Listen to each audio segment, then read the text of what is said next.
huge welcome to everyone to the live stream on LinkedIn and on YouTube. It's my very great pleasure to welcome you here today. Today we're discussing net zero. Now, of course, we're all aware of the current assault on diversity, equality, and inclusion, changes being made by business related to that, and the same forces that are withdrawing the US from the Paris Agreement and withdrawing agreed funding for climate initiatives, including the Green Climate Fund. So has this changed sentiment carried over to the pursuit of net zero? Today, I'm joined by Emelia Holdaway. Huge welcome to you, Emelia. Hi, Grant. Emelia is a dynamic sustainability professional working in climate policy and in finance. So a huge welcome, Emelia. It's thrilled to have you here on this live stream. Tell us a little bit about your journey and what sparked your passion for sustainability. Thank you so much for having me today, Grant. First of all, it's always lovely to catch up with you. I've been working in climate change and sustainability for over 20 years, working across the public and private sectors. Most recently, I was Global Head of Climate Risk Policy for HSBC for several years, authoring their net zero policies, seeing the embedding of those across banking, insurance, asset management. But most of my career has been working directly with governments, designing climate policies, implementing climate policies with the European Commission on the design of the EU emissions trading system, taxonomies, climate investment planning, and I ended up supporting around 17 governments to prepare their NDCs under the Paris Agreement. In terms of what sparked my journey in sustainability, I was really interested in a career that involved complex problem solving. I've always been very engineering and science orientated, but I was really interested in the intersection with the economy, with people, with the planet. So, that's what took me into this career. Right. Well, you chose one of the most complex, intractable areas, didn't you? Yeah. Yeah. So, Emelia, I'm going to put your QR code up there. Yeah, top left. This is to Emelia's LinkedIn page. If you're not connected with her, and this is an interesting subject that you're dealing with, head over to her page, read more about Emelia, and connect with her.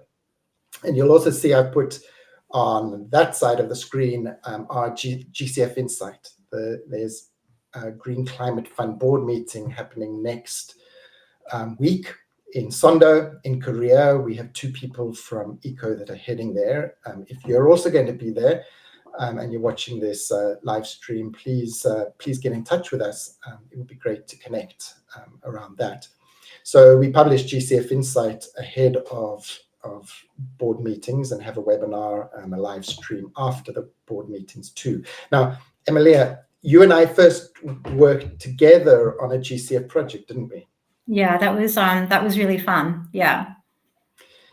Yeah, this was around helping countries develop pipelines of projects. So that's where we connected, and that was before your time at HSBC. Yeah, for sure. That was really great working with you. And I think as well, even more reinforced to me the challenges that governments have with connecting their climate ambition to that pipeline of projects on the ground. Yeah, it's hard work. It's hard work making sure that people perhaps in the Environment Ministry are moving forward and have the tools they need in order to be able to move forward and connect those ambitions with what's really happening. Yeah. If you're in the audience, please do introduce yourself in the chat. You're very welcome to let us know who you are. It's nice to know who's there. And of course, ask questions as we go. We're going to keep our eyes on the chat. We will see whether there is interesting questions that are coming in. I can see Keisha's there. Fantastic to see you. If you're also there, please do let us know. just engage with us if you have questions or comments as we go through the session today. Right, so heading into what we're going to talk about today, we're going to delve into the question of net zero. I think some people on this call are really familiar with it, but it might be a new concept to some people. So Emelia, can you explain net zero in plain English? What does it really mean? Yeah, for sure. So net zero is a new word that's entered the climate lexicon in perhaps the last 4 or 5 years, but it's not a new concept. So let me explain it. So net zero refers to the state where emissions into the atmosphere, they could be from agriculture, they could be from industry, they're balanced by removals out of the atmosphere. And that could be from absorbing emissions in oceans, in forests, or it could be carbon removal technologies. The idea is that you want to reduce emissions down as far as possible to get to near zero, and then you use those removals to get you to net zero. Okay, so I guess it can happen at different levels. I could talk about net zero for me personally, the way I live my life. Yeah, I could talk about it for an organization or perhaps for the city, for a business. Is it applying at all different levels? Yeah, for sure. So we often hear about the Paris Agreement and net zero. I know you were involved in, was it 17 NDCs leading up to the Paris Agreement. So what is the relationship between the Paris Agreement and net zero? And I guess there's different definitions as well. Yeah, for sure. So in 2015, when the gavel came down and Paris Agreement was adopted, it was incredibly exciting for all of us that work in climate change. We lived through 2009 in Copenhagen when we thought we were going to get that global climate agreement, and it didn't happen. So the gavel came down, the Paris Agreement, and then you rush to open it up and see what it says. And one of the things that was most surprising to me and exciting was to see that net zero concept embedded in the Paris Agreement. It doesn't use the phrase net zero, but refers to balancing emissions in the atmosphere with removals, which is the same as net zero.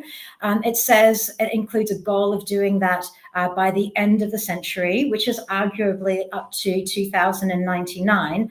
But what goes alongside that net zero concept is also the concept of limiting emissions to well under 2 degrees, and then a stretch target to pursue efforts to hit 1.5 degrees. So that would be what the Paris Agreement says about net zero. It talks about net zero, it gives a timeline, it also gives a temperature goal. The IPCC published a report in 22 that perhaps gave us some updated guidance on what that pathway to 1.5 degrees would look like. The guidance of IPCC is that we should be achieving net zero carbon dioxide emissions in the early 2050s and an 84% reduction in all greenhouse gases by 2050. So that's slightly different to the Paris Agreement, but I think that just represents that, you know, between 2015 and 2022, we learn a bit more in terms of the climate science. And the IPCC, I guess most people will know of that, but that's essentially the scientific advisory body to the framework agreement, right? Exactly right. Thank you. It's the Intergovernmental Panel on Climate Change. It represents the consensus of the world's scientists. In being a consensus document, it tends to be quite conservative. So IPCC would be more inclined to underbake the climate impacts that are coming rather than overbake them. Then there's UNFCCC. And I would say the UNFCCC, particularly with their Race to Zero campaign ahead of COP26 in 2021, they boiled that down into a clear, crisp objective of achieving net zero emissions by 2050 to limit warming with 1.5 degrees. And I would say that's become the dominant narrative, particularly when we're talking about corporates and developing countries achieving net zero. Right. And I guess, so those were heady days of the Paris Agreement. We were very optimistic, and there was really some drive. Are we seeing, is the honeymoon period over? And at different spheres, I got a feeling that individuals are still pretty committed, at least intellectually, to addressing climate change. Yeah, I think sort of I think that momentum that we had coming out of COP26 and 21, I do think we've hit some headwinds, and there's another push that's needed to that climate ambition bus. I think at the moment, though, where we've got this real sense of uncertainty about the pace of the transition, and we're hitting these headwinds, it feels as if, are we going to get that another push to the climate ambition bus? But I think it's actually worth taking our minds back to 2020 and 21, the pandemic years, when we also had really big headwinds, and there was uncertainty about whether climate ambition was even on the table for discussion. So we had an economic downturn because of COVID. We had an extremely stretched public purse. We had to delay COP a year because of COVID. We actually missed a year of climate diplomats getting together and coming to agreement on climate policy. And then we also had populist leaders in a few key governments. We had Trump won in the White House, and we had Brexit in January 2021. So almost felt like an impossible set of headwinds against us. And yet these were watershed years for climate ambition. The world signed up to net zero. We got to the end of 21, 75% of the world's greenhouse gas emissions were bounded by a net zero commitment from governments, and a third of the world's largest public companies had signed up to net zero targets. So yes, like times are tough right now. And I think we're also reeling from a shock and awe start to the new US presidency. But this isn't the first time we've had headwinds. And I think if we look back to 2020 and 21, it shows us how quickly things can change with the right leadership and some political courage. Yeah, it makes sense. I mean, there are feelings, emotions that are generated through different agreements. Paris Agreement, a lot of positive momentum, many companies developing these types of commitments, even some by 2030 or 2035, they aim to reach net zero and such like. And then there are going to be skeptics on this. They're going to be voicing some disagreement with that sort of process. But I'm hearing from you that sort of there's momentum, and the momentum gets through these type of setbacks. Yeah, with, as I said, with the right leadership and with some political courage.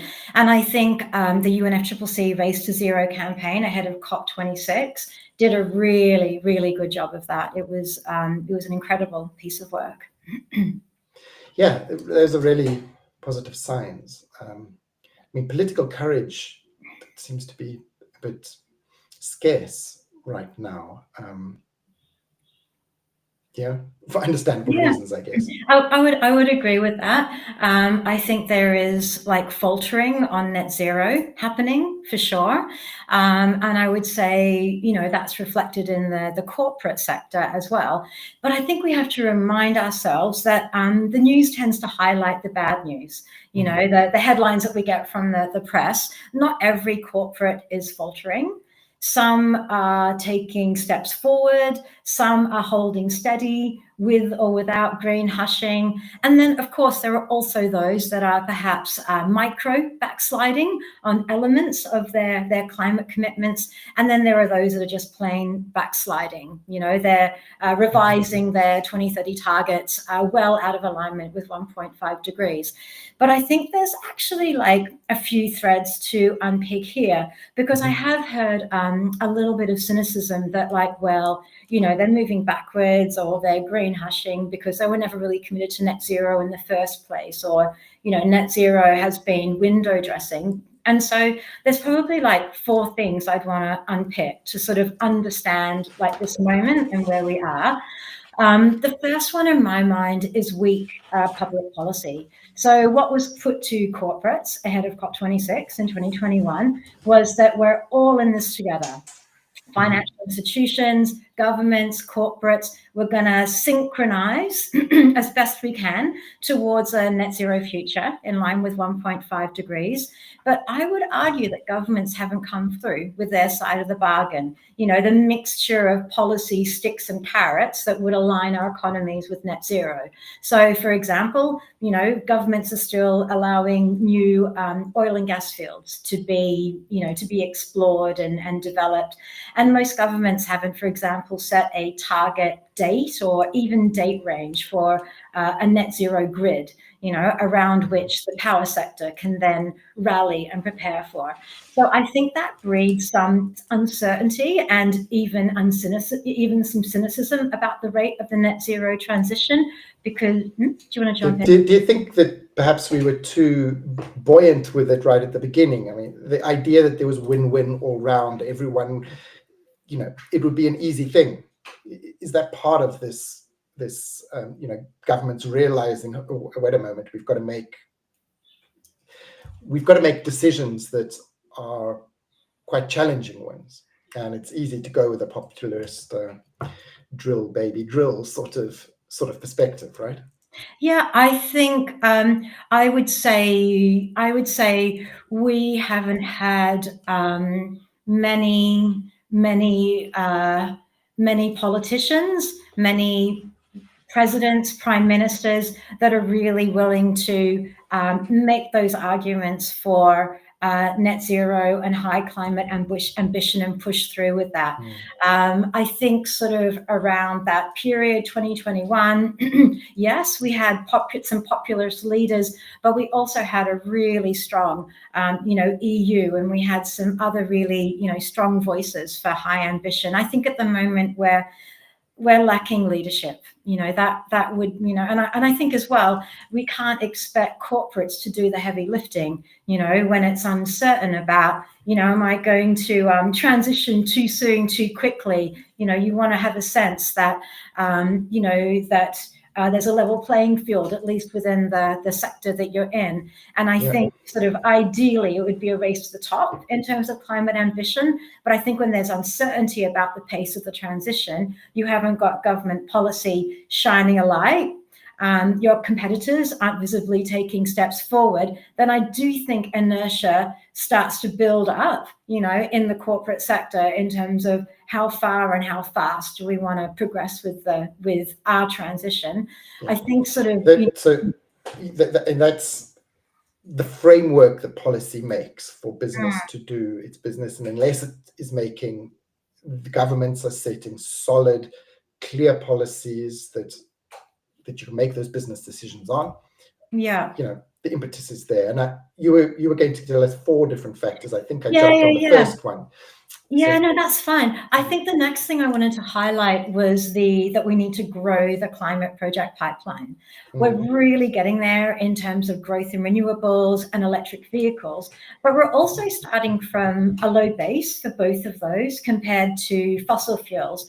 So it means, for example, that for, say, a financial institution, you know, if they're looking to say no thank you to maybe a $1 billion deal to, you know, finance the drilling of a new oil and gas field, there isn't necessarily every time going to be a like for like $1 billion clean energy deal to replace that revenue. And I think in terms of growing the climate project pipeline, this is where things can go really fast with the right policy incentives. If we look at the US and the legacy of the Inflation Reduction Act, I think that piece of policy did an incredible bit of work in the US to help with reframing net zero as an economic opportunity. You know, net zero can mean growth, jobs, energy security. So I think what we're seeing in terms of the growth in renewables and electric vehicles now is the legacy of the policies that have been supporting those technologies for decades, particularly, you know, with leadership from Europe to see those technologies mature. But we've got other technologies that we need for the net zero transition, and not all clean technologies are ready to fly without a little bit more support from the government. I think the last thing I wanted to sort of highlight in terms of a perspective from the corporate sector and net zero is the resources that are needed to implement net zero commitments. So I think in 2021, at least from the banking sector where I've got the most recent experience, I think all banks knew that signing up to net zero means that they need to, develop financed emissions targets. They need to develop, sectoral financing policies. They're going to need to engage with their clients on their transition journey. But I don't think it was appreciated in full the amount of resources and effort it would be need to fully meet all of that, and particularly to the satisfaction of financial regulators who really do require a level of implementation that possibly isn't required in every other corporate sector. So I think it's understandable to have a period of consolidation, while I would say, a lot of financial institutions are still embedding and fully implementing the commitments they already have. I think you need to allow a period of consolidation before then expecting, big new commitments to come out of the sector. So that message is that it takes actually time for this type of thinking, these type of processes that you need, and a transition in a portfolio to take place. Yeah, with for supportive. Sure. There's an investment in data, modeling, people resources, and you also have to build the consensus of your organization as well around the minutiae of all of these elements and the level of ambition you're going to hit across, all of them, targets, policies, and engaging on transition plans. I'm always interested in, concerned by the length, I suppose the time period over which one is making a decision, and how one is viewing that type of time, really short-term decisions versus long-term decisions. One of ECO's core values, you probably know, has to do with that. We favor long-term decisions over short-term ones, because it's very easy to take the quick profit type of perspective on things. I was looking, if you don't mind, I was looking at the World Economic Forum's Global Risks Report. Okay. And so interesting. I'm going to actually share my screen, if that's okay with you. From this report is this table. This is the short-term and long-term perspectives. And where does the data come from? Just as perhaps a first little perspective on it is that it's based on survey, and they seem to have two stakeholder groups. The one stakeholder group is that of the academic, scientific side of things, and the other perspective is that of business. And there are a large number of businesses that are involved in contributing their views on these particular factors. What are those risks? So really interesting. The short term and the long term are dramatically different. No, absolutely. And I think you also see that in terms of political cycles for governments as well. You've got a period of time in which you need to, win the confidence of the public and deliver gains within the next, however long your political cycle is, 3-4 years, if you're at the longest possibly. Yeah, absolutely. So as I understand this, the green ones are all there's climate drivers behind all of them. Perhaps pollution's slightly different. That's sort of a localized type of impact. But why I wanted to show this here is you've got a lot of experience on that risk perspective of financial institutions. If you're thinking about an investment to make, what investment to make? I mean, net zero then is this, no, I was almost saying philosophical thing, but it's not philosophical. Net zero is trying to get a portfolio that balances sinks and emissions, trying to reach that balance, get the seesaw right at an organizational level. But you've got to make decisions in terms of your portfolio when you lend, particularly for infrastructure. all of those long-term risks, extreme weather events, so that's on both sides of this platform, biodiversity loss, critical change to Earth systems, essentially climate change and the targets that we have, natural resource shortages. Could you say something about that sort of perspective from a finance point of view, that if you can sort of give some insight on that? For sure. Okay, so I think depending on which part of the financial sector you're in, you're going to be considering different time frames in terms of that financial return on your the financial product, the financing that you're providing. If you're a bank, for example, it would be unusual in the commercial banking sector to have a tenor of longer than, say, 5-7 degrees at the outside, 5-7 years, sorry, at the outside.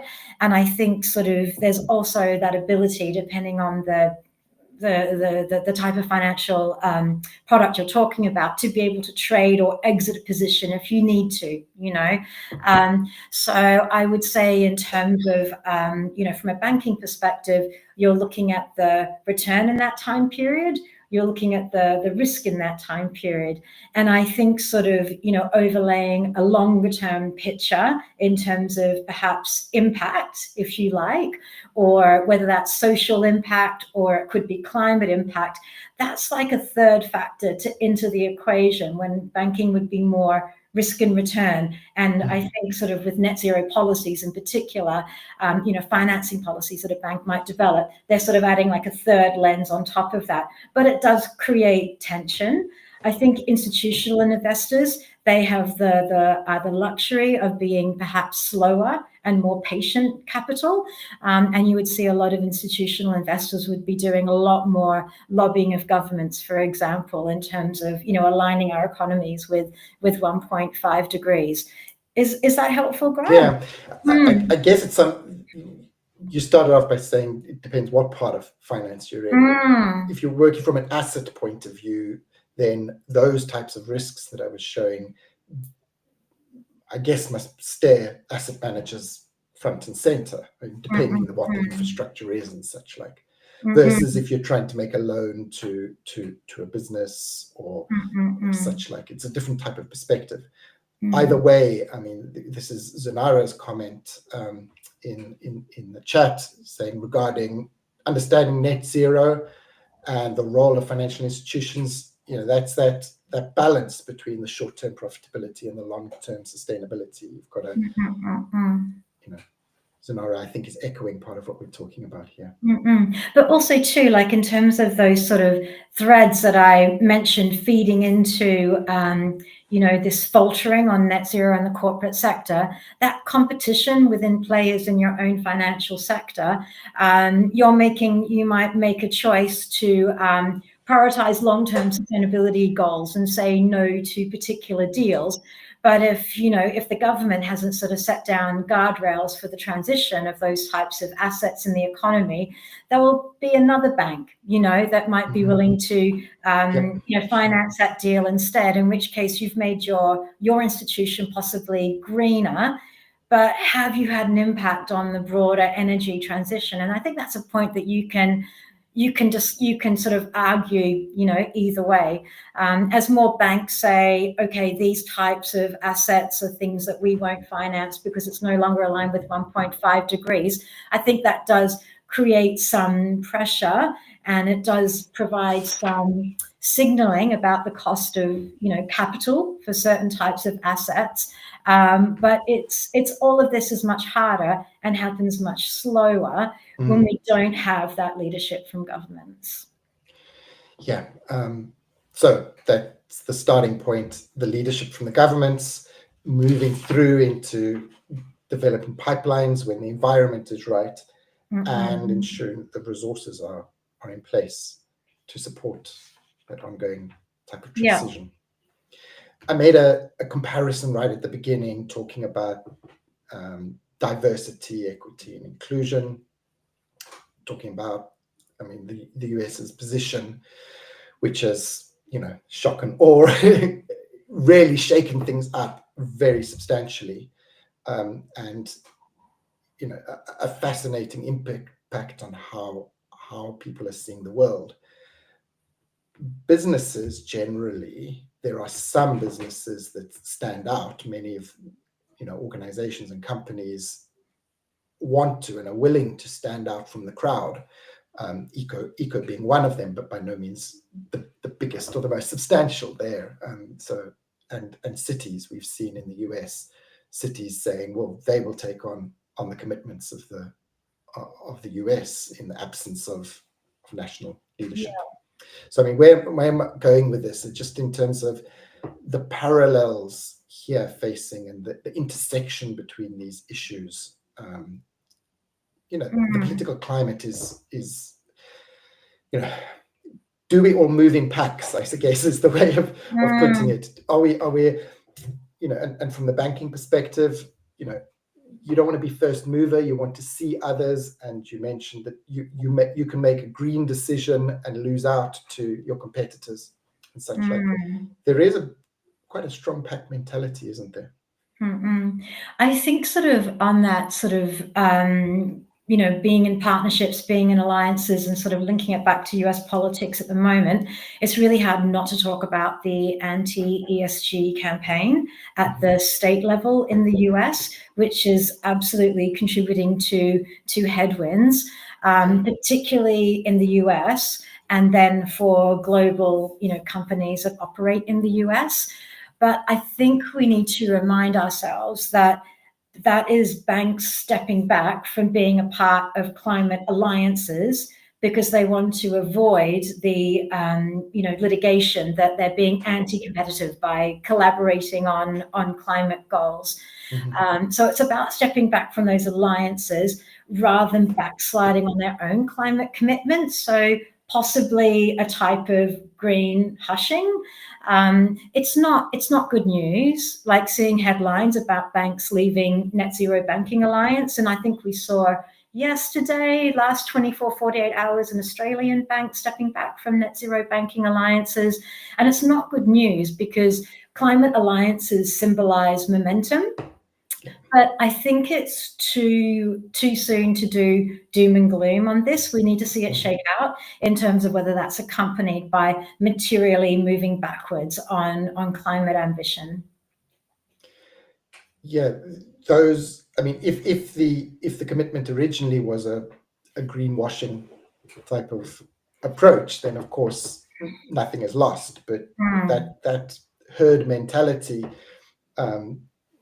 Move with the pack to make a difference, that is a bit weakened, right? Yeah, I'd agree.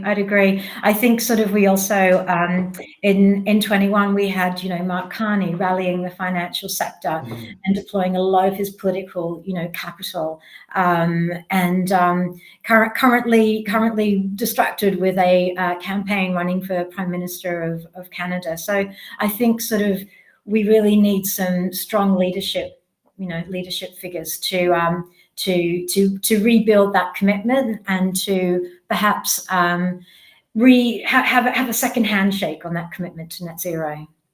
Yeah, it does really require leadership. Neither of us are running countries.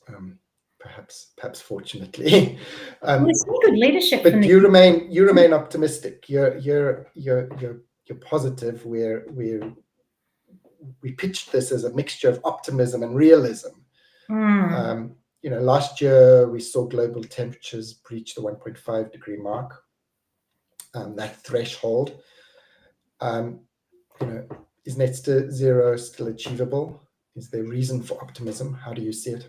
Yeah. So first of all, as a reminder, breaching 1.5 degrees in 1 year doesn't mean we've breached the 1.5 degrees temperature goal. That's judged over a decades-long trend, but it's certainly a shot across the bow and a reminder that each year that we fail to peak emissions, 1.5 degrees becomes tougher to achieve and less likely.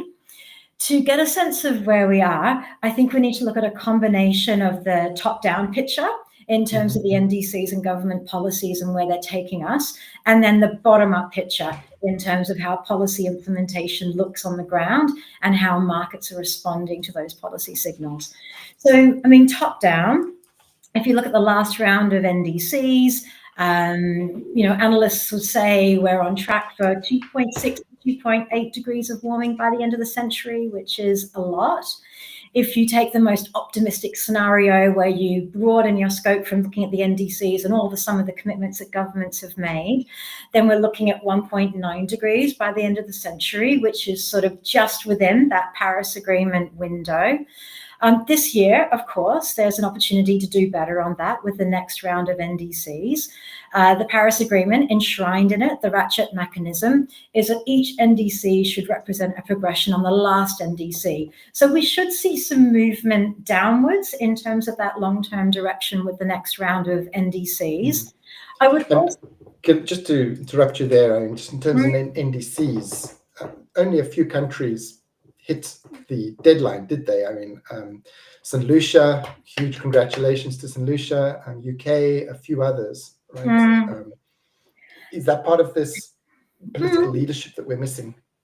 I wouldn't put too much stock in governments meeting the end of February goal. It's not the only time that governments have been late.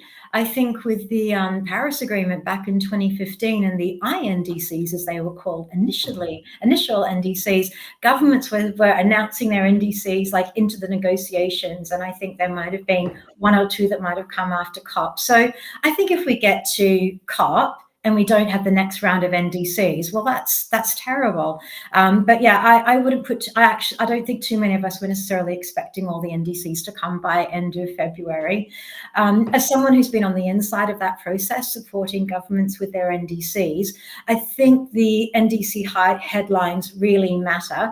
But I also know that not every government necessarily maximizes ambition when they're putting forward their NDC. You know, when you look at domestic policy, it can often be much more ambitious than the NDC itself is. So when the next round of NDCs comes, like we're going to look at them, we're going to add them all up. But I still think you need to be a little bit more optimistic and look at the rest of the policies in the round to see where they get us to as a direction of travel. If you then kind of like flip it and then look bottom up, the energy transition is happening. Like governments are already staking out leadership positions to be the future suppliers for this, for this transition.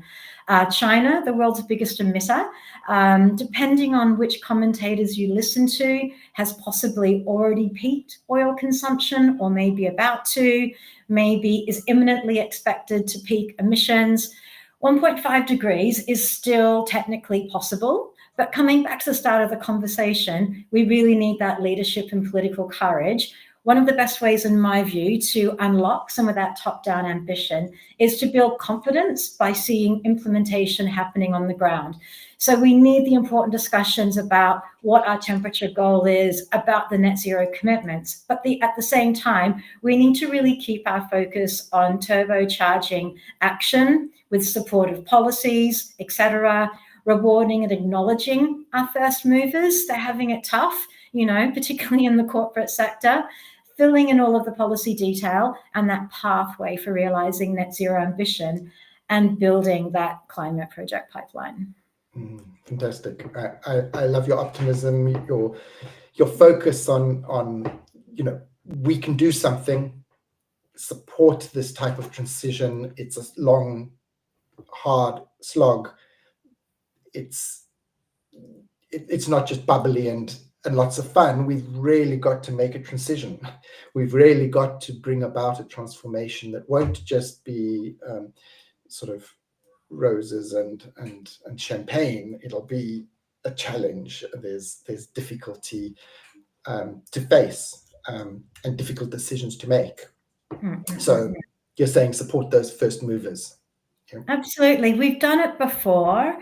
We can do it again in terms of, rising up to the headwinds. But it's an incredibly important year for climate change, no doubt. Yeah, absolutely. Well, thank you very much we're going to bring it gradually to a close now. There's a last moment for people to put in questions and comments in the chat. After the session, we will also keep an eye on the comments. Please do put in comments if you have them and we don't manage to address them here. And thanks, Zunara, for the question that you posed. Yeah, it's really an exciting year ahead. When Brexit happened, I was pretty devastated, but a business friend of mine really pointed out the opportunities. Yeah, as one door closes, there are doors that open, there are opportunities, there are things that we can do. We focus on an outcome, which might be a distant star somewhere in the future, and talk about what are the next things that we can do. What are those steps that we can do to help that transition? And looking at those risks from the World Economic Forum, that list of risks, there is real recognition at highest levels that there needs to be action. So thank you very much, Emelia. Really appreciate the conversation. Oh, my pleasure, Grant. I'm going to put for just a moment the QR code for our GCF Insight up as well. If you haven't looked at it, please do. I think it's a fantastic publication about collaborative networks. The interesting idea there is that there are all different stakeholders, as you were saying, Emelia, the policy side of things, policy at a national level, at a local level, city level. There are stakeholders at civil society and community level, and there's academia, what we learn from IPCC around possibilities and change. And this publication is about how to build collaborative networks to bring about the change that we're looking for, to address that weak policy, to address the pipelines, and to bring the resources that society needs in order to bring the change that we're wanting. So huge thank you to all the audience for joining, and thank you, Emelia. Pleasure, anytime, Grant.